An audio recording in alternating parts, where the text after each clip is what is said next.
هنرجع نقول تاني.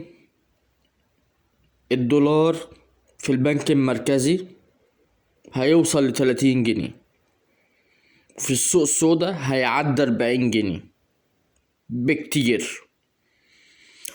أصحاب المال سواء مليارات أو ملايين مش هيفرق معاهم. الدولار عالي، الدولار نزل، ولا هيفرق معاهم في حاجة. الموظفين عشان صاحب المال أو صاحب العمل يعرف قيمتك لازم، مش هقولك سيب الشغل ولا هقولك أثر في عملك ولا هقولك كسل، لا اشتغل،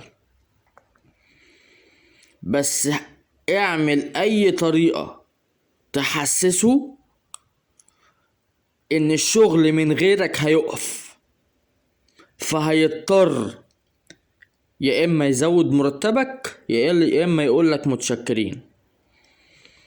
مفيش محامي يقبل بمرتب اقل من 5000 جنيه، و5000 جنيه لأي مرتب سواء حكومة أو قطاع خاص أو عام، أقل من 5000 جنيه مرتب ما تعيش في الزمن ده.